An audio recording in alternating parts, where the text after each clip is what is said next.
अस्सलाम वालेकुम नाजरीन, पाक वतन डॉट टीवी के साथ मैं हूं आपका होस्ट हसन खालिद। और इस करंट अफेयर्स की जो हमने एक नई सीरीज का आगाज किया है, जो कि हर जुम्मे हफ्ता और इतवार को नशर की जाएगी लाइव। उसके लिए हमारे साथ आज मौजूद हैं गेस्ट पैनल में उसामा तैयब साहब, सीनियर एंकर हैं, और जावेद साहब, सीनियर तज्जियाकार और सहाफ़ी हैं। इनसे आज हम बात करने जा रहे हैं कोरोना वायरस पे।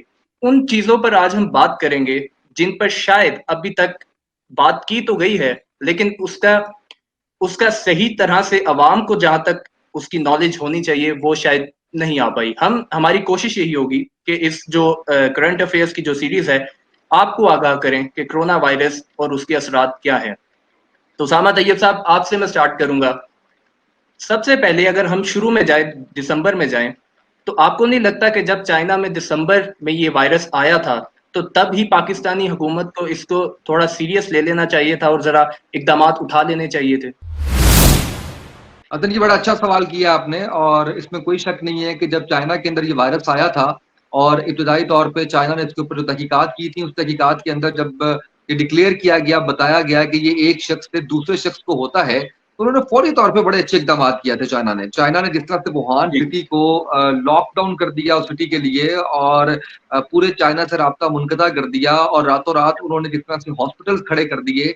ये वो चीज़ है जो हमें सिखाती है कि तरक्की याफ्ता ममालिक किस तरीके से इस तरह की आफात से, इस तरह के जो वायरसेस हैं उनको कंट्रोल करने के लिए किस तरह से काम करते हैं। देखिए, उनके लिए भी एक जी। नई चीज़ थी। पूरी दुनिया के लिए कोरोना वायरस एक नई चीज़ है। यानी हम ये नहीं कह जी। सकते कि फलाँ को तजुर्बा है और हमें नहीं है, और ये भी नहीं कह सकते कि ये सिर्फ हमारे ऊपर है, किसी और के ऊपर नहीं है। पूरी दुनिया इससे मुतासिर हो रही है। हम्म। जिस तरह से चाइना ने इसके ऊपर काम किया था, बाकी ममालिक को उससे सीखना चाहिए था। पाकिस्तान खासतौर एक तरक्की पजीर मुल्क है, और तरक्की पजीर मुल्क आप समझते हैं कि हमारे यहाँ पे हेल्थ के वो मामलात नहीं है, हमारे यहाँ पे उस तरह से वो चीज़ें नहीं है जो होनी चाहिए। लिहाजा हमें ज़्यादा ख्याल करने की ज़रूरत थी। अनफॉर्चुनेटली हम वो ख्याल नहीं रख सके। अनफॉर्चुनेटली वो तमाम प्रिकॉशनरी मेजर्स जो हमें लेने चाहिए थे, वो हमने नहीं लिए।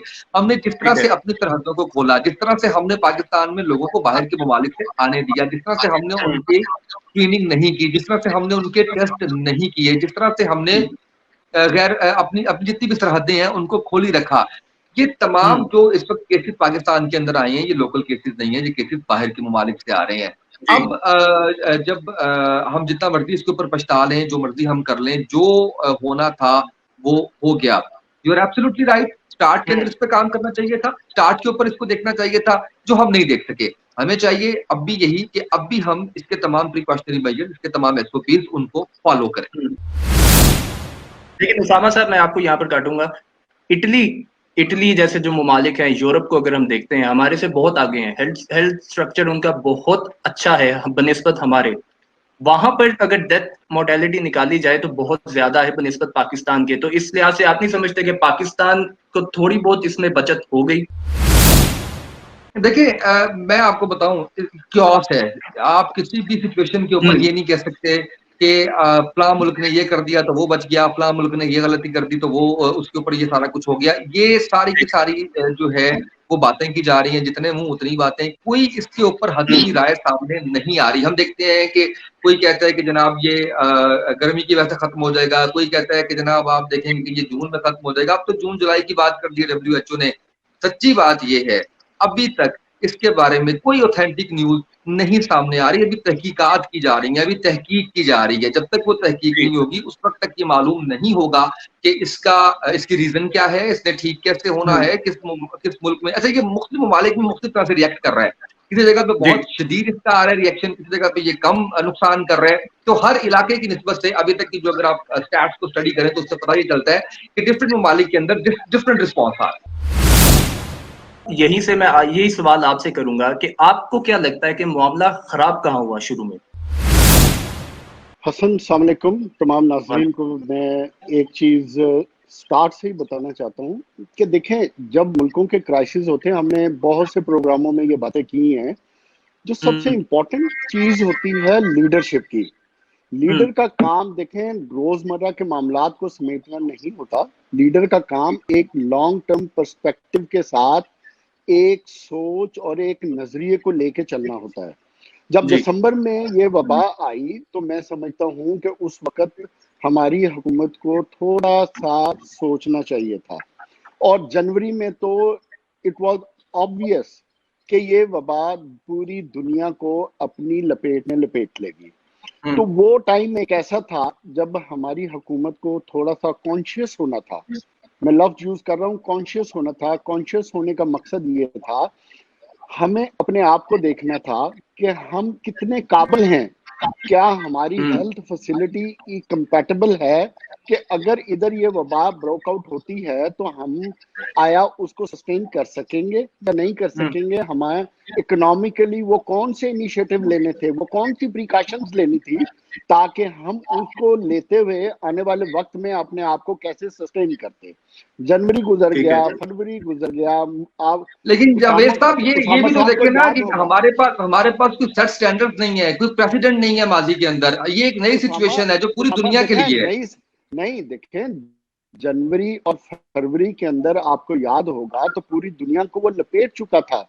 और मार्च के अंदर अगर आपको याद होगा कि जब ज़ायरीन आए हैं पाकिस्तान में, पहली जब उधर आपको याद होगा जब उस वक्त अली जैदी और इसने क्या नाम है एडवाइजर जो प्राइम मिनिस्टर के हैं, ठीक है, उन्होंने जब नहीं डॉक्टर जफर अली नहीं मैं बात कर रहा हूँ कि जो प्राइम मिनिस्टर के बहुत सबसे क्लोज्ड आदमी है इस टाइम, बहुत कॉन्फिडेंशियल, जो पूरी दुनिया में भी ट्रैवल करते हैं प्राइम मिनिस्टर के मिशन लेकर, मैं उनकी बात कर रहा हूँ। उन्होंने इंटरवीन करके जब उन ज़ायरीन को अलाउ किया कि विदाउट क्वारंटीन में रखने के, विदाउट हैविंग एनी टेस्टिंग, उनको जब निकाला तो पाकिस्तान में उस वक्त सिचुएशन उस वक्त से खराब हुई।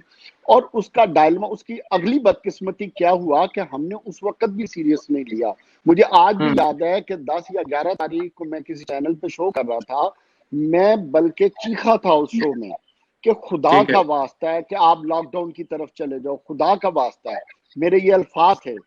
लेकिन उस वक्त तक हुकूमत लॉकडाउन के बारे में सोच भी नहीं रही थी। और आज भी अगर आप देखें, प्राइम मिनिस्टर ने जब कल एक तकरीर की है, मतलब कितनी कंफ्यूज्ड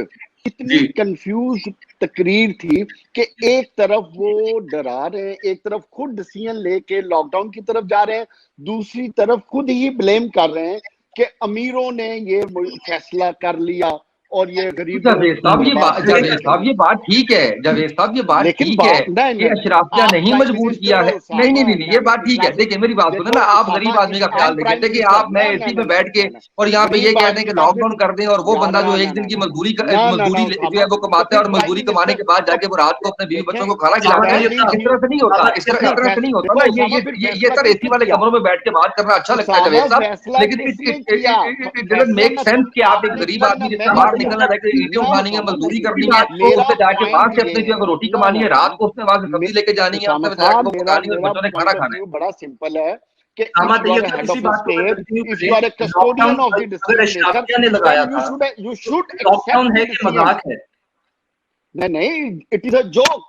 जब आप बीइंग ए प्राइम मिनिस्टर एक चीज को एक्सेप्ट करने को तैयार नहीं है कि मुझसे ये गलती हुई है, अगर उनको इतना दर्द है इस चीज का गरीबों का, तो उनको ये भी एक्सेप्ट करना चाहिए कि मुझे अशराफिया ने मजबूर कर दिया। फिर ये लफ्ज यूज करने चाहिए थे, फिर अशराफिया पे इल्जाम तराशी नहीं करनी चाहिए थी। ये यू टर्न वाली पॉलिसी इमरान खान का पिछले 2 साल से वतीरा है, ये कोई नई बात नहीं की उन्होंने। ये हमेशा एक काम करके हमेशा यू टर्न। देखो बात उसकी डायनामिक्स क्या है, क्या वजूहात हैं जो आपने उसामा से क्वेश्चन किया था कि यूरोप और अमेरिका की निस्बत हमारे अंदर ये चीज क्यों नहीं बढ़ी। उसकी बड़ी मेजर रीजन है, उसकी बड़ी ऑब्वियस रीजन हैं कि हमारे अभी तक कोई टेस्ट नहीं हो रहे हैं। मुझे हसन बताया जाए कि अमेरिका में डेली कितने टेस्ट हो रहे हैं। उन्होंने अभी तक मोर देन 10 मिलियन के करीब हर टेस्ट कर लिया है। पूरा Europe almost more than 50% test हो चुका है, तब जाके ये फिगर आए। हमारे क्या फिगर आ रहे हैं, हम 22 करोड़ की आबादी हैं, हमारे रोजाना के टेस्ट कितने हो रहे हैं, 4000, 3000, 2000। जावेद साहब सबसे पहले अगर पिछले जो बात अधूरी रह गई अशराफिया, सबसे पहले तो हमें यह जानना पड़ेगा कि इमरान खान साहब अशराफिया किसको कह रहे थे। इमरान खान, क्योंकि यहाँ पर तो हमें पता ही नहीं है कि हुकूमत चला कौन रहा है। हसन मेरा क्वेश्चन तो यही है कि ये कंफ्यूज्ड हुकूमत है जो अपने ही डिसीजन को ओन करने को तैयार नहीं है। देखें मैं बात करूं या फामा बात करे या इवन कोई मिनिस्टर बात करे, तो मैं फिर उसको एक एक लॉजिक के तहत एक्सेप्ट करने को तैयार हूं, बट मैं एक हेड ऑफ स्टेट, मेरा प्राइम मिनिस्टर ठीक ये बात करे तो फिर मेरे लिए ये तकलीफ की बात है और सोचने की बात है कि मेरा प्राइम मिनिस्टर अपने आप को किस सिचुएशन में डाल के बैठा हुआ है कि वो अपनी ही गलती या अपना ही इल्जाम अगर वो समझते हैं, मैं रिपीट कर रहा हूं, अगर वो समझते हैं तो उसको एक्सेप्ट करने की बजाय ब्लेम गेम की तरफ जा रहे हैं। भाई अशराफिया वो खुद हैं, आप उनका रहन सहन देखें, 7 स्टार में वो ट्रेवल करते हैं, प्राइवेट जेट्स में वो है, उनके घर की सिचुएशन जी देख लें, कितने बड़े घर में रहते हैं, उनका रहन सहन देख लें, उनसे बड़ा जी अशराफिया कौन हो सकता है? वो अपने आप को इल्जाम दे रहे हैं या वो उन लोगों को इल्जाम दे रहे हैं जिनके साथ मिलकर वो डिसीजन मेकिंग करते हैं? मेरा तो सिर्फ एक ही बात है, अगर ठीक। मैं हेड ऑफ स्टेट हूं या हेड ऑफ माय इंस्टीट्यूशन हूं तो मुझ जावेद साहब की शायद लाइन कट गई है। उसामा साहब आपको आवाज आ रही है? जावेद साहब आपको आवाज आ रही है? जावेद साहब आपको आवाज आ रही है? हाँ जी, अब आ रही है आपके पास, अब ठीक है। ठीक है। उसामा साहब की शायद लाइन का कुछ मसला है, तो जावेद साहब आपसे ही मैं हाँ अगला जी, हाँ सवाल जी, करूंगा। इस चीज पे शायद बहुत कम बात हुई है कि उसामा साहब जी मेरा थोड़ा सा उसामा साहब रास्ता है आपको जो, आवाज आ रही है? जी जी जी जी जी जी हसन। जी। अच्छा। अच्छा उसामा साहब, एक सवाल आपसे करूंगा। इस पे हमारे मीडिया में बहुत कम तवज्जो दी गई है कि 18वीं तरमीम का कितना कसूर है कि एक तरफ वजीर आजम कुछ फैसला करता है, सूबाई वजीर कुछ फैसला करते हैं और फिर जिले तक जाते जाते वो फैसले की समझ बूझ खत्म हो जाती है कि फैसला बेसिकली क्या था। इसीलिए शायद हमें लग रहा है कि वजीर आजम साहब बहुत कंफ्यूज हैं, चीफ मिनिस्टर साहब बहुत कंफ्यूज हैं। इसके बारे में क्या कहेंगे? देखिए 18वीं तरमीम के बाद सूबों को इख्तियारात हैं, सूबे अपने जी। अपने फैसले खुद कर सकते हैं, इसमें कोई दूसरी राय। उसामा साहब आपको आवाज आ रही है? नहीं, समा की आवाज नहीं आ रही। अच्छा जावेद साहब, आप इस सवाल का अगर जवाब दें। बात यह देखें, 18वीं तरमीम के तहत सूबों को पूरा अख्तियार है। मेरा जी सिर्फ बिल्कुल। क्वेश्चन ये है कि जो हमारी हुकूमत फेडरल में है, जी। वही हुकूमत हमारी केपीके में है, वही हुकूमत हमारी पंजाब में है। पंजाब। तो जी। जहां तक इन दो सूबों का ताल्लुक है, इसका तो इफेक्ट 18वीं तरमीम का वैसे नहीं आना चाहिए, क्योंकि जी इन बिल्कुल। दोनों सूबों की हुकूमत के पार्टी के हेड इमरान खान साहब खुद हैं। इनके गलत जी। या सही फैसले के जिम्मेदार और रिस्पॉन्सिबल इमरान खान साहब खुद हैं। तो 18वीं जी। तरमीम का पहली बात यह है कि इस डिसीजन मेकिंग के साथ कोई ताल्लुक नहीं है। आ जाए अब दूसरी बात, जहां तक सिंध का ताल्लुक है या बलूचिस्तान का ताल्लुक है, तो मैं ये समझता हूं कि जो हेड ऑफ स्टेट होता है उसका काम ये बनता है कि वो अपने छोटे सूबों को और दूसरी जो छोटी पार्टीज होती हैं उनको साथ लेकर चलता है, जी। उनको कॉन्फिडेंस में लेके चलता है। मेरा क्वेश्चन ये है जी। कि इमरान खान ने हर डिसीजन मेकिंग में कितनी दफा इन दो सीएम को अपने पास बुलाया है, बैठ के उनको कॉन्फिडेंस में लिया है? क्या उन्होंने अपनी स्ट्रेटजी डिस्कस की थी उनसे? नहीं। क्या नहीं। उन्होंने उनको कॉन्फिडेंस में लिया था कि हमें क्या हम्म। पॉलिसी अडॉप्ट करनी चाहिए कि कोरोना को हैंडल करने के लिए? बात जी। यह है कि जब आप आपने आप को इस लेवल पे नहीं समझते कि आप बीइंग ए प्राइम मिनिस्टर, आप अपने चीफ मिनिस्टर्स को बुला के उनके साथ पूरी पॉलिसी स्ट्रेटजी डिस्कशन करें कि आने वाले वक्त में हमारे मुल्क के साथ ये हालात पैदा हो सकते हैं, तो हमें आप बीइंग ए चीफ मिनिस्टर आपकी क्या राय है? जब आप ठीक अपने है। चीफ मिनिस्टर को कॉन्फिडेंस में ही नहीं लेना चाहते, ना उनसे शेयर करना चाहते, तो फिर आप किसी को ब्लेम भी नहीं कर सकते किसी चीज के लिए। ठीक, तो नेशनल कंसेंसस इस वजह से बिल्ट नहीं हो पा रहा। उसामा साहब, आपसे मैं सवाल करता हूँ, दुबई में अगर हम देखते हैं तो वहां पर लॉकडाउन का जो मसला है वो खत्म होने को है। यूरोप में देखते हैं, अमेरिका में देखते हैं, सबने टेस्टिंग किट्स से उसको इस्तेमाल करके उसका एक फिगर निकाल लिया, जिससे उनको ये पता है कि हमने किन किन जगहों को बंद करना है और किन किन जगहों को खोलना है। हमारे पास क्योंकि टेस्टिंग किट्स की फैसिलिटी नहीं है, तो जावेद साहब आप इसको किस तरह से देखते हैं कि टेस्टिंग किट्स की फैसिलिटी ना होना कितना बड़ा मसला है हमारे लिए?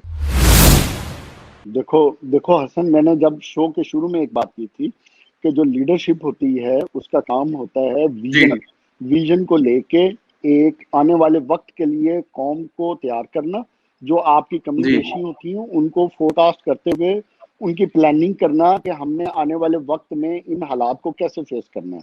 जब एक चाइना का मॉडल हमारे सामने आ गया कि बड़ी सिंपल सी दो चीजें आई सामने। पहली चीज क्या कि हमने एक स्ट्रिक्ट लॉकडाउन करना है, और दूसरी चीज क्या कि हमने टेस्ट करने हैं टेस्ट करनी है। WHO ने बार बार एक ही बात करता है कि आपने अगर कोरोना से निकलना है तो आपने लॉकडाउन उस वक्त तक नहीं खत्म करना जब तक आप टेस्ट पूरे नहीं कर लेते। उन्होंने वर्ड यूज किया था test test and test. There is no fourth thing. The only option with you guys are that you have to go through from test, and ठीक है, test. ठीक And है, this is what लेकिन Canada did it, or this is what Europe has done it, and this is what America has done it. Dilemma क्या है कि dilemma और बदकिस्मती क्या है, आज की तारीख में भी हमारे पास वो टेस्टिंग फैसिलिटी उस चीज की नहीं है जिससे हम एग्जैक्ट फिगर निकाल सकें कि आया हमारे कितने पेशेंट हैं और इस वक्त एग्जैक्ट हमारी सिचुएशन क्या है। जब तक आप ठीक है, ठीक है, ठीक है। उसामा साहब, आपको आवाज आ रही है? जी आ रही है। अच्छा, उसामा साहब, आपके प्राइम मिनिस्टर तो वो हैं जो कि कहते हैं कि सुकून सिर्फ कब्र में है, और उनके अपने मसाइल अगर देखें कि एक तरफ उनके 3-4 मिनिस्टर्स एक स्कैंडल में इन्वॉल्व है जो कि अभी नजरे आम पर आया है, वो किस तरह से फोकस कर सकते हैं इस कोरोना वाली सिचुएशन को जब उनके अपने मसले इतने?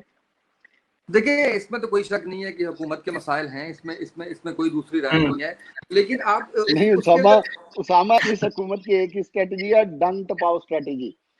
उनको मसले मसाइल की कोई फिक्र फाका नहीं है। वो कहते हैं कि अगर कहीं मसला करप्शन है तो आप बैटिंग ऑर्डर चेंज कर दें। आप थोड़ा सा जज्बाती हो जाते हैं हुकूमत के खिलाफ बात करते हुए। देखिए, आप मुझे भी जानते हैं और आपको ये भी पता है कि मैं सबसे बड़ा नाकिद हूँ इस हुकूमत का। वो पॉलिसीज जो इस हुकूमत की ठीक नहीं है उनके ऊपर मैं तनकीद करता हूँ और हमेशा करता रहूंगा, और हुकूमत पर तनकीद करनी भी चाहिए।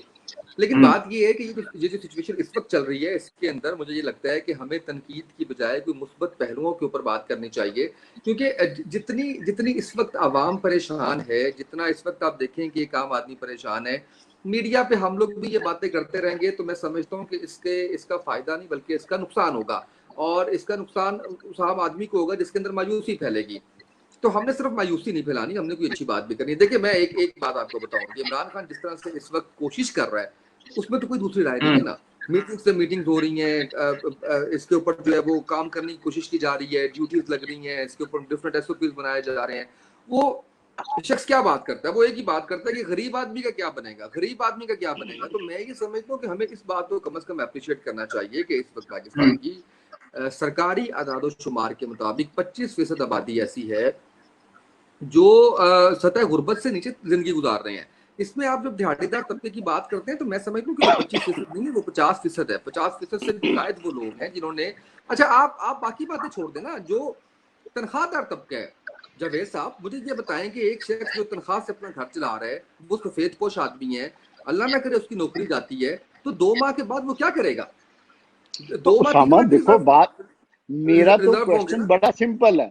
मेरा तो क्वेश्चन बड़ा सिंपल है कि जो लीडर है अगर उसके जहन में ये सारी बातें हैं तो वो एक पॉलिसी बनाए, उस पॉलिसी को बना के उस पर अमल करे। देखो, पाकिस्तान के हवाले से जहां सतह गुर्बत से इतने ज्यादा लोग हैं, मेरी नहीं, जावेद रिसोर्सेज नहीं है, साहब, मैं आ रहा हूँ, मैं आपकी बात जावेद करना चाह साहब, रहा हूँ। मेरा जावेद पॉइंट साहब, ये है कि अगर lockdown is not an option, अगर lockdown is not an option, मैं समझ रहा हूँ आपकी बात को, बट मेरा पॉइंट ऑफ व्यू एक है कि अगर लॉकडाउन ऑप्शन नहीं है तो बिल्कुल लॉकडाउन को आप खत्म कर दें, आप कारोबारी जिंदगी को नॉर्मल कर दें, कर दें, लेकिन उसके पैरेलल आप अपनी टेस्टिंग फैसिलिटीज इतनी बढ़ा दें कि किसी को इशू आए तो वो उसी वक्त टेस्ट कराए ताकि बाकी लोगों को बचाया जा सके। लेकिन उसामा साहब,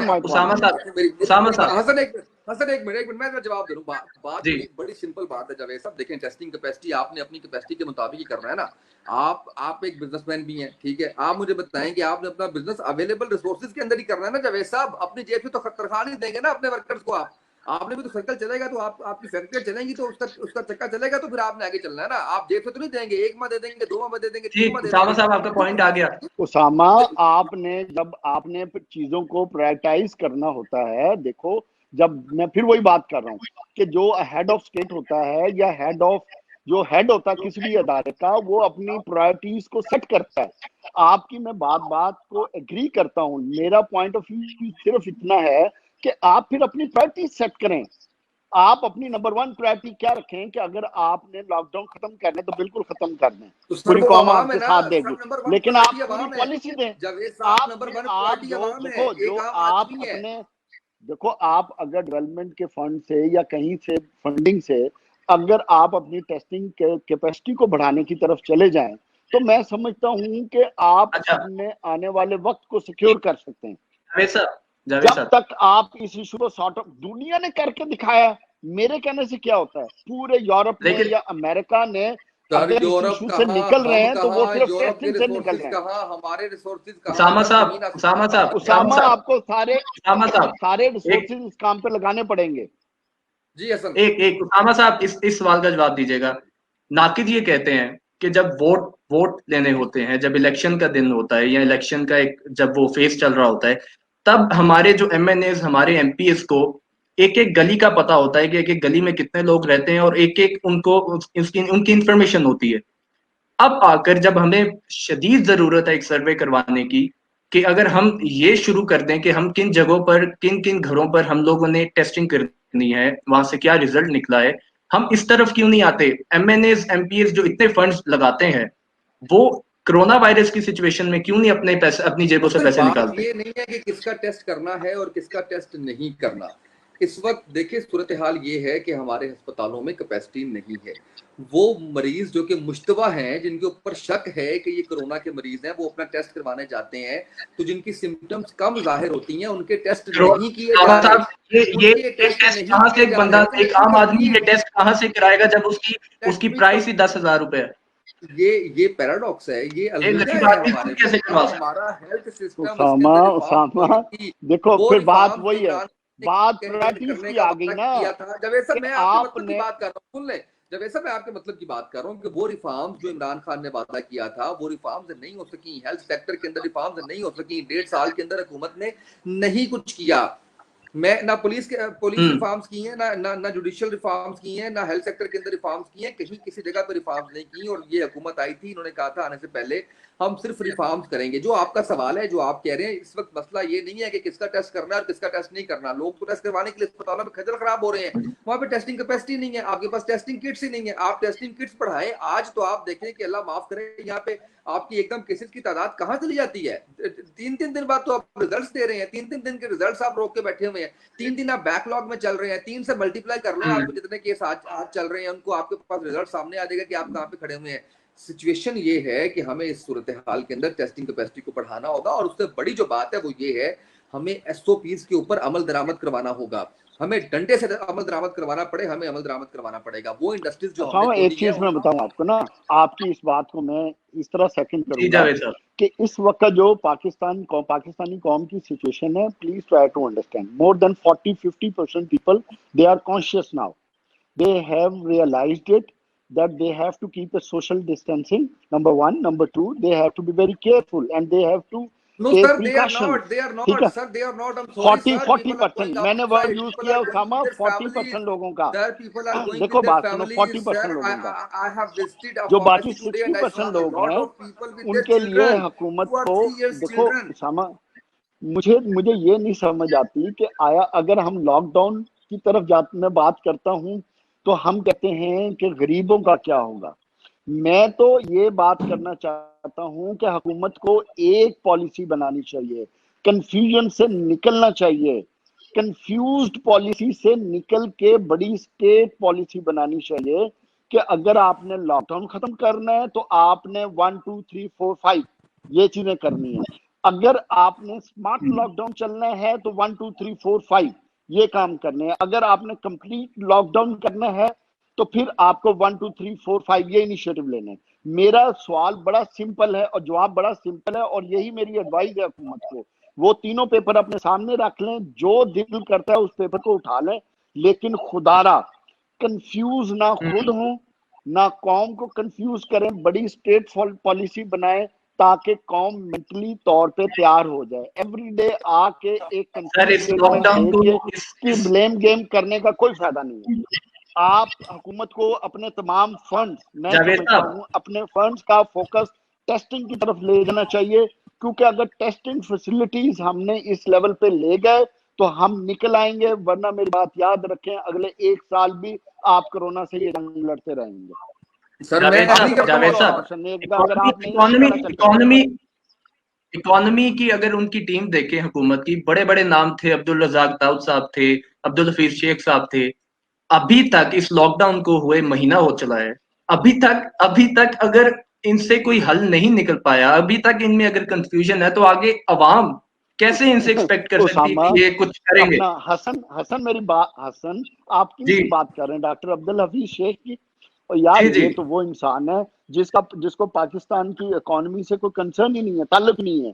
अगर ये इतने बिल्कुल अच्छे होते तो ये 2007-2006 में जब आए थे पाकिस्तान, और उसके बाद पीपल्स पार्टी के दौर में पीपल्स पार्टी। एडवाइजरी मिनिस्टर बने थे, तो मेरा ख्याल है कि उस वक्त आप मुल्क की इकोनॉमी का जितना बेड़ा गर्क करके गए थे, आज भी वही हालात हैं, आज फिर भी वही हालात हैं। तो तो आप इनसे ये उम्मीद रखें कि ये कुछ करेंगे तो इनसे किसी से कुछ नहीं होना। और मैं हमेशा एक ही शो में एक बात करता होता हूँ कि ये जो 50-60 लोग हैं, रज़ाक दाऊद हो गया, अब्दुल हफीज शेख हो गया, या इस तरह के मिनिस्टर्स हैं, MNAs हैं, 60% वही लोग हैं ना, ये हर हुकूमत का हिस्सा है। तो जो उसामा फिर ने पहले बात की जावेद थी, ये साहब, वही हर हुकूमत का। इनसे आप क्या तब्दीली महसूस कर सकते हैं? जावेद साहब, आप फिर इनसे तो क्या रिफॉर्म्स करवा सकते फिर हैं? इनसे क्या आप मुल्क की इकोनॉमी को दुरुस्त करा सकते हैं? जावेद साहब, फिर तो ये आप ठीक है हुकूमत आपको की सर, उम्मीद बना रखिए। ये मैं सर पाकिस्तान तहरीक इंसाफ का स्पोक्स पर्सन नहीं हूँ, लेकिन बात ये है कि सिचुएशन ये देखनी है कि मैं ये कहता हूँ कि इस मौके के ऊपर हमें ज्यादा से ज्यादा फोकस करना चाहिए और एक पेज पर आना चाहिए, बिला वजह की तनकीद नहीं करनी चाहिए, सपोर्ट करना चाहिए, अपोजिशन को भी सपोर्ट करना चाहिए, हुकूमत को भी एक पेज पे आना चाहिए, मीडिया को भी एक पेज पे आना चाहिए। और वो एक पेज यही है कि बिल्कुल हमने उसामा, इस बिल्कुल आप ठीक बात आजमाइश कर से रहे हैं। हमने इस आजमाइश से निकलना है। हमने हमने उसामा जो है उसामा वो आई एम सॉरी, मैं इंटरप्ट कर रहा हूँ।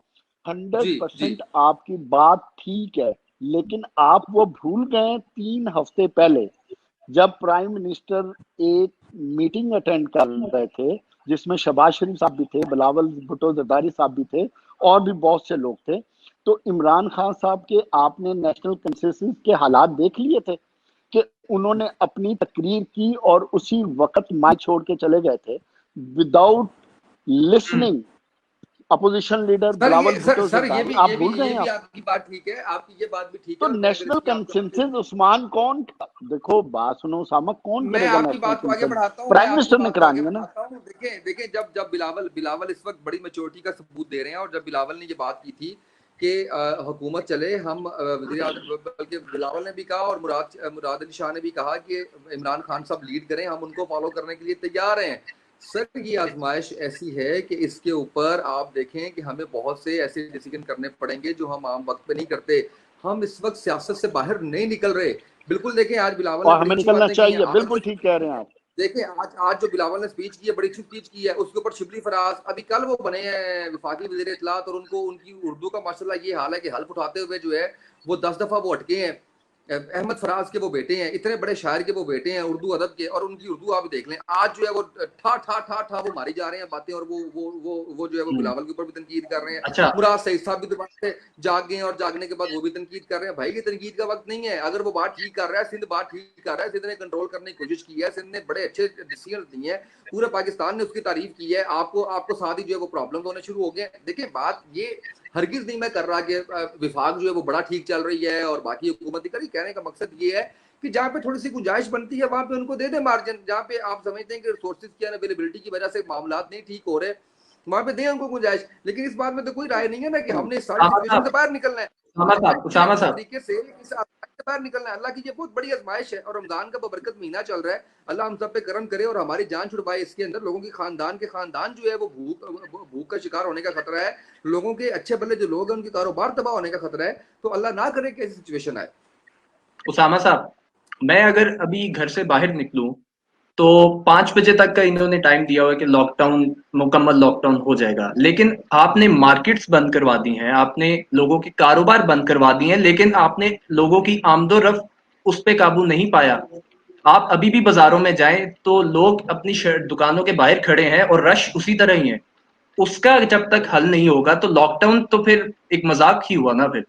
अच्छा, ऐसा नहीं है कि दुकानों के अंदर रश है, मैं भी बाहर गया हूँ, दुकानें बंद हैं, बड़ी सख्ती से बंद करवाई गई हैं, बड़े शहरों को तो करवाई गई हैं, मुझे बाकी शहरों का नहीं पता इतना। लेकिन एक बात जरूर ऑब्जर्व की गई है, वो ये की गई है कि इन्होंने लड़के जो काम करते हैं दुकानों के ऊपर, वो शटर बंद करके बाहर खड़े होते हैं, लोग जाते हैं, शटर उठाते हैं, उनको अंदर ले जाते हैं, और जो शॉपिंग करनी होती है वो शॉपिंग करके बाहर चले जाते हैं। ये वो बात है जो मैंने प्रोग्राम स्टार्ट में आपसे की थी कि SOPs फॉलो नहीं हो रहे जो कि होने चाहिए। ये वो बात है जो मैं बार बार समझाने की कोशिश कर रहा हूँ कि आप स्मार्ट लॉकडाउन की बात करते हैं, स्मार्ट लॉकडाउन को इम्प्लीमेंट कैसे करवाना है, स्मार्ट लॉकडाउन को इम्प्लीमेंट किसने करवाना है? आप बताएं कि आप SOPs फॉलो करवाएं, आप लोगों को सोशल डिस्टेंसिंग समझाएं, आप लोगों को मास्क लगवाएं, आप लोगों को हाथ धुलवाएं। जब आप ये काम करेंगे तो फिर आप महदूद पैमाने के ऊपर कारोबार करने की इजाजत दे दें, लेकिन इस बात को मेक श्योर करें कि किसी भी फैक्ट्री के अंदर, किसी भी स्कूल, यूनिवर्सिटी, कॉलेज के अंदर, किसी भी इंडस्ट्री के अंदर SOPs को वायलेट ना किया जा रहा हो, बल्कि SOPs के मुताबिक काम किया जा रहा हो। यही एक सूरत है जिसकी वजह से हम इस चीज से निकल सकते हैं। देखिए, एहतियात के अलावा कुछ भी नहीं, आप एहतियात नहीं करेंगे तो आपके पास कोई दूसरा ऑप्शन ही नहीं है। आपको भी पता ही नहीं है इस चीज के बारे में कि ये किस चीज से लग रही है, किस तरह से खत्म होगी, क्या होगा। आपको सिर्फ एक बात पता चली है तहकीक से, और वो ये है कि ये एक शख्स से दूसरे शख्स को लगती है। ये सांस के जरिए जाती है, ये हाथों के जरिए जाती है, या आपके जिस्म के जरिए जाती है, या आपके बालों के जरिए जाती है। इसके अलावा आपको इसके बारे में कुछ मालूम नहीं है। बाकी सारे क्याफे हैं और बातें हैं कि ये इसकी फलां दवाई इस्तेमाल करने तो असर कम हो जाता है, फलां वैक्सीनेशन लगाने तो ये बात जो वो कम हो जाती है। लिहाजा हमें एहतियात करनी है, हमें वो SOPs फॉलो करने हैं जो इस वक्त WHO, वर्ल्ड हेल्थ ऑर्गेनाइजेशन बता रही है आपको। इसके अलावा हमारे पास कोई चारा नहीं है। ठीक है जावेद साहब, उसामा साहब ने अभी जो बातें कही कि अवाम को आगाही करवानी है, अवाम को समझाना है कि सोशल डिस्टेंसिंग क्या है, मास्क की कितनी अहमियत है, ये चीजें होती हैं अवेयरनेस से, और ये काम है मीडिया का। मीडिया पे पिछले दिनों जो बातचीत हो रही थी, जो जिन इश्यूज पर बात हो रही थी, कि एक मौलाना तारिक जमील साहब ने अगर कोई बात कही मीडिया पे, और मीडिया के एंकर पर्सन ने उसको ऐसा उछाला कि मौलाना तारिक जमील साहब ने उस पर माफी मांग ली। अब ये मैं नहीं कहता कि उन्होंने सही किया या गलत किया, लेकिन उसका जो रिएक्शन आया सोशल मीडिया पर, अगर हम जाते हैं तो जो यूथ है। जावेद साहब, आपको आवाज आ रही है? हेलो, आपकी आवाज नहीं है। उसामा साहब, आपको आवाज आ रही है? जी, मुझे आवाज आ रही है। जावेद साहब भी मतलब सुन रहे हैं। ठीक है, तो ये जो मौलाना तारिक जमील साहब का जो मसला हुआ था पिछले दिनों, उसका जो रिएक्शन आया सोशल मीडिया पर, वो यूथ का बहुत नेगेटिव था मीडिया की जानिब, कि मीडिया की क्रेडिबिलिटी काफी उसको नुकसान पहुंचा है। तो इस चीज को कैसे देखते हैं जावेद साहब, कि अगर मीडिया ने ही समझाना है अवाम को और अवाम उसको सुनने को तैयार नहीं, इस पे हम क्या करेंगे?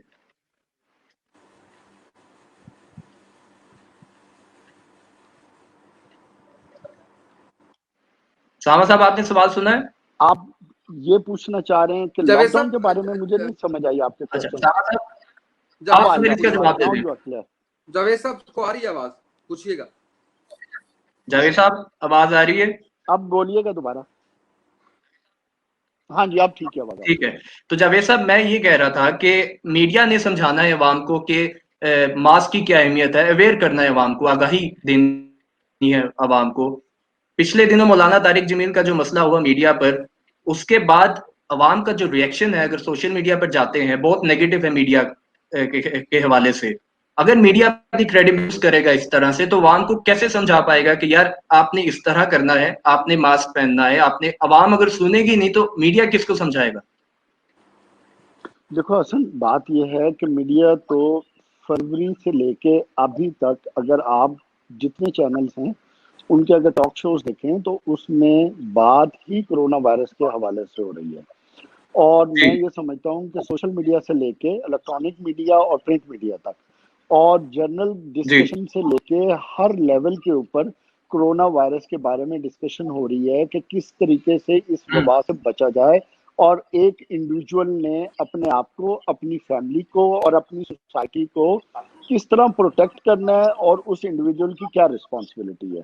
मैं ये समझता हूँ कि इस वक्त जितनी अवेयरनेस क्रिएट की जा सकती थी वो की गई। जहां तक बात है मौलाना तारिक जमील वाली बात, मैं ये समझता हूँ कि इसको इतना बड़ा इशू नहीं बनाना चाहिए था। इसमें बड़ी ज्यादती हुई है मौलाना के साथ भी। अगर मौलाना ने एक बात कर दी थी तो मैं ये समझता हूँ कि उस बात को उधर ही खत्म कर देना चाहिए था, दोबारा उस बात को उठाने की जरूरत नहीं थी।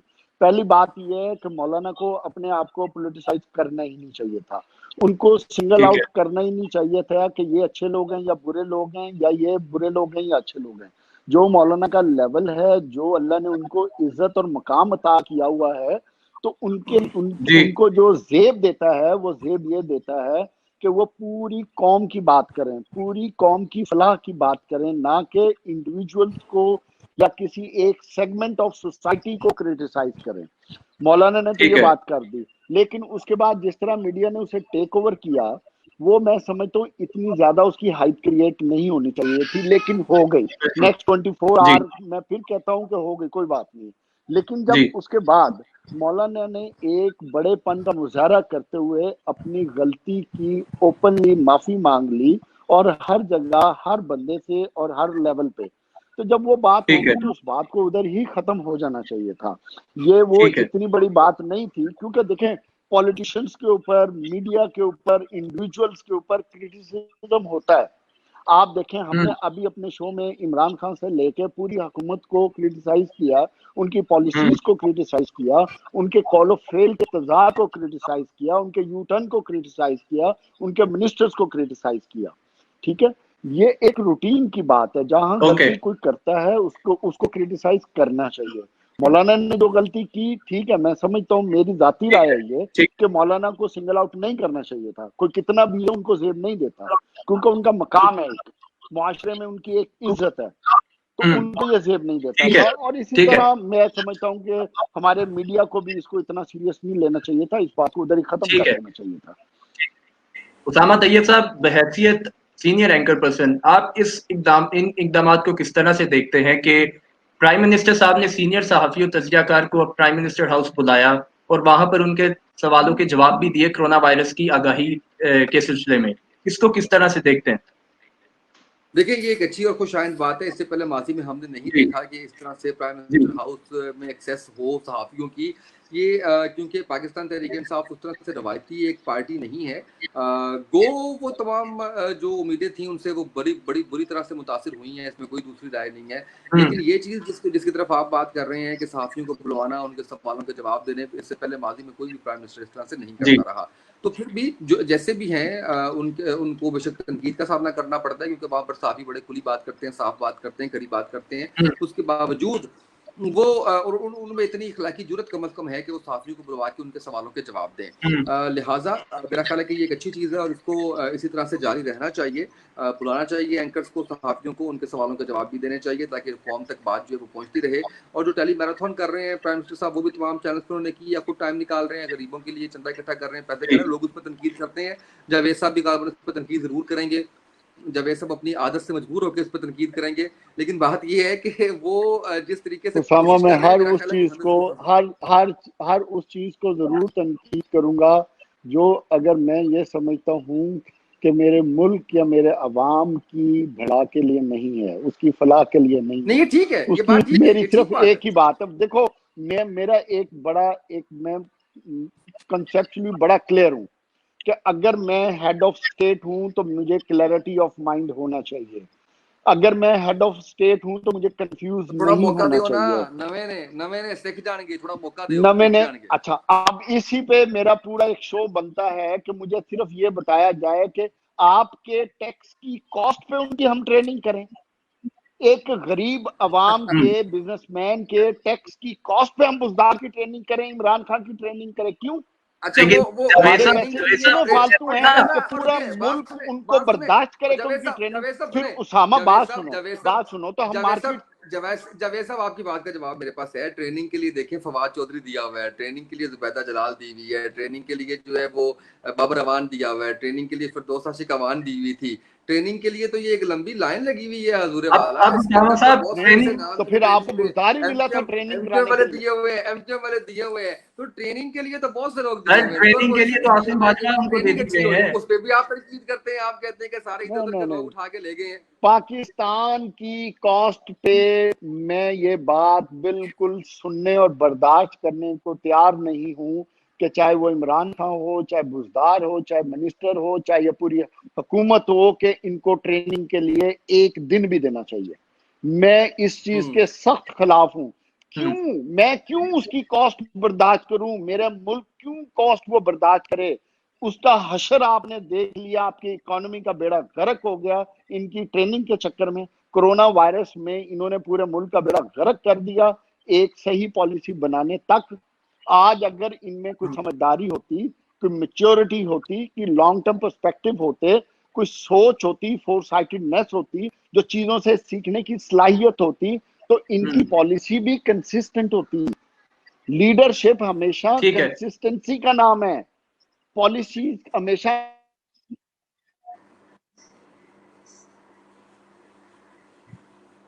नाम है। आप बैटिंग ऑर्डर चेंज करने के नाम पे और यू टर्न के नाम पे अपनी पॉलिसी चेंज करेंगे तो इसकी कॉस्ट कौन बर्दाश्त करेगा। मैं तो ये समझता हूं ठीक कि इस पे भी नैब के केसेस बनने चाहिए, जावेद जावेद इनकॉम्पिटेंसी साहब पे इसी तरह केस बनने चाहिए। जावेद साहब ठीक इसी है, तरह कोई बात ट्रेनिंग तो बेनजीर और नवाज शरीफ की भी हुई थी। लेकिन मैं आगे बढ़ूंगा, शो के आखिरी मरहले में हम। उसामा साहब आपसे मैं अब ये जानना चाहूंगा, कोरोना वायरस अगर खत्म हो भी जाता है तो फाइनेंशियली हम जितने पीछे जा चुके हैं, कितना वक्त और किस तरह से हम वापस उस नॉर्मल हम उस रेट पर आ सकते हैं कि जहां पर जितना हमें नुकसान हुआ इस लॉकडाउन में उसको हम भर सकें। हज़र, बड़ा क्रिटिकल क्वेश्चन किया आपने। बहुत जी प्रॉब्लम है और इतनी जल्दी ये असरात नहीं जाएंगे। आई एम सॉरी, अल्लाह माफ़ करे और अल्लाह ना करे ऐसा हो। लेकिन बहुत बहुत जावेद साहब क्योंकि माशाल्लाह बिजनेसमैन है और बड़ी जो है वो कंपनीज जो है वो चला रहे हैं, ये ज़्यादा बेहतर इसके ऊपर बताएंगे। लेकिन जो मैं देख रहा हूँ, जो मैं फोर्स कर रहा हूँ, जितनी बिजनेस कम्युनिटी से मेरी मुलाकातें हो रही हैं, जितनी ये जो आपका तनख्वाहदार तबका है उससे मेरी मुलाकातें हो रही हैं, हालात ख़राब नज़र आ रहे हैं। डाउन साइजिंग की तरफ ठीक है। लोग जाने का सोच रहे हैं, कुछ जा रहे हैं और ये बहुत ख़तरनाक बात है। वो मुल्क जहाँ पर ठीक है। बेरोज़गारी पहले ही हद से ज़्यादा है, वो मुल्क जहाँ पर लोग पढ़े लिखी आवाम जो है वो नौकरी की तलाश के अंदर धक्के खा रही है। अल्लाह हम सब के हाल पे रहम करे, ये कोरोना जैसी वबा से हमें बचाए और इस कोरोना वायरस की वजह से अब जो सूरत हाल है वो ज़्यादा ख़राब होती नज़र आ रही है। इकॉनमी को लेकर, जॉब्स को लेकर, रोज़गार को लेके मुझे नहीं नज़र आता कि ये इसको संभलने में, इसको ठीक होने में, मैं समझता हूँ कि मेरा ख्याल है कि हमें ठीक है। काफ़ी लंबा अरसा लग जाएगा। ठीक है जावेद साहब, आप किस तरह से देखते हैं इस सारे मामले को? उसामा ने बहुत बेहतरीन जवाब दिया। ये एक महीने, 2 महीने या 3 महीने की गेम नहीं है हसन। ठीक ये है। कम से कम 1 साल या 2 साल की आपको प्लानिंग करेगी। अगर हुकूमती सतह पे मैं देखूं तो हमें कम से कम अगले 3 साल के लिए अपनी इकोनॉमी को प्लान करना पड़ेगा। हमारे पास ठीक है। इसके अलावा कोई ऑप्शन नहीं है। उसामा की बात बिल्कुल ठीक है। जो इंडस्ट्रीज हैं वो डाउन साइजिंग की तरफ जा चुकी हैं, कुछ ने कर ठीक दिया है। है और कुछ कर रहे हैं, और जिनकी इंडस्ट्रीज फूड रिलेटेड है वो शायद चला रहे हैं। लेकिन ठीक है। जो सिचुएशन बनती मुझे नजर आ रही है, जो कोरोना के इफेक्ट्स मुझे नजर आ रहे हैं इंटरनेशनली और रीजनली और पाकिस्तान में, तो आने वाले वक्त में इसके इफेक्ट्स आपको अगले 2 साल तक महसूस होंगे। आपकी ठीक है। इकोनॉमी अगले 2 से 3 साल तक ट्रैक पे दोबारा आने की पोजीशन में नहीं है। हाँ, फिर बात सिर्फ वही आ जाती है, बात उसका इलाज और इसका सिर्फ हल यही, जब बात हम पूरे शो में एक बात कर रहे थे, बात वो है कि जब आपके लीडर को ये सोच ले कि 3 साल के लिए मुझे अपने आप को, मुल्क को इस क्राइसिस से निकाल के दोबारा खड़ा करना है, तो फिर आपको शॉर्ट टर्म मेजर्स की जरूरत नहीं है। You have to take a long term perspective, ठीक है। Long term measures. जो भी पॉलिसीज बनानी है, आपने लॉन्ग टर्म पॉलिसीज बनानी है, और उन्हीं पॉलिसीज को लेके आपने कंसिस्टेंसी के साथ चलना है। फिर ही आप अपने मुल्क को इस इकोनॉमिक टर्मोइल से निकाल सकेंगे। अगर आपने बिल्कुल दिहाड़ीबाज पॉलिसीज अडॉप्ट की तो फिर अनफॉर्चुनेटली शायद वी टेक मोर टाइम। ठीक है। आखिर में उसामा साहब आपसे मैं ये जानना चाहूंगा कि हुकूमत जब आई थी तो उनके कुछ गोल्स थे जो उन्होंने अचीव करने थे। अब की अगर सिचुएशन देखें तो कितनी टफ सिचुएशन में उनको पाते हैं, और क्या आने वाले जो उनके जो उनका टेन्योर है जो आने वाला है, टफ सिचुएशन में है वो, कि यहाँ से निकलते हुए और अगले इलेक्शन में इसके क्या असरात मुरतब होंगे पीटीआई की हुकूमत पर? अच्छा, मैं इसके बारे में हमेशा एक छोटी सी एग्जांपल देता हूँ। वो एग्जांपल जी। ये है कि ये बिल्कुल ऐसे ही है कि जैसे हम एक दफ्तर में 2 लोग काम कर रहे हैं और मैं चले अपनी एग्जांपल लेता हूँ, तो मेरे से एक ऊंची पोस्ट के ऊपर बंदा बैठा हुआ है और मैं अपने बॉस को कही जा रहा हूँ कि इसको तो काम नहीं आता, मुझे करने दे, मैं बहुत अच्छा करूंगा, इसको तो पता नहीं है। लेट्स सपोज वो फाइनेंस की, मार्केटिंग की, कोई भी जॉब, किसी भी किस्म की जॉब हो सकती है। मैं कहता हूँ सर मुझे एक मौका दें, आप देखें मैं ठीक कैसे है। चेंज करता है, इसको तो पता नहीं काम का। और जब मुझे मौका मिलता है तो मैं कहता हूँ कि आपके पास तो ये चीज़ नहीं थी, आपके पास तो वो चीज़ नहीं थी, मैं कैसे डिलीवर करूँ। तो ये बिल्कुल उसी तरह से हुकूमत के साथ ठीक। हुआ है कि हुकूमत ने दूर से रह के ये कहा कि जनाब मुझे आप हुकूमत दे दें। पाकिस्तान तहरीक-ए-इंसाफ ने कहा देखिए मैं कैसे तब्दीली लेकर आता। अब जब वो हुकूमत में आए हैं तो अब वो कह रहे हैं जी रिसोर्सेज नहीं है, खजाना खाली है। तो भाई खजाना तो नवाज शरीफ को भी खाली मिला था, खजाना तो आपके बहुत से हुक्मरानों को खाली मिला है पाकिस्तान के। तो आपको जी। डिलीवर करना है, अब बाय हुक और बाय क्रुक आपको डिलीवर करना है, किसी भी तरीके से आपको डिलीवर करना है। आप अगर ठीक। डिलीवर नहीं करेंगे तो अगले टर्नओवर के बारे में बिल्कुल ना सोचें कि आपको मिलेगा। हाँ, अगर कोई सपोर्ट आपको आ जाती है, कोई बैरूनी सपोर्ट आपको मिल जाती है, तो फिर मैं कुछ नहीं कह सकता कि ठीक आप है। आ जाएँ। अवाम के वोटों से तो आप बिल्कुल नहीं आ सकते। ठीक है। और शायद हुकूमत उस तरफ देख भी रही है। बहुत शुक्रिया उसामा तैयब साहब और जावेद साहब, आपने हमें टाइम दिया और हमने कोशिश की कि हम जो हमारे नाजरीन हैं उनको हम कोरोना वायरस के उन उन चीज़ों पर बात कर सके जो शायद हमारे मेन स्ट्रीम मीडिया पर बात नहीं होती। हम उन चीज़ों को से आगाह कर सके अवाम को कि जो कि मेन स्ट्रीम मीडिया शायद उस चीज़ में नाकाम हो जाता है। बहुत शुक्रिया आप दोनों का। नाजरीन, ये था आज का शो। अल्लाह हाफिज़। Thank you Hasan.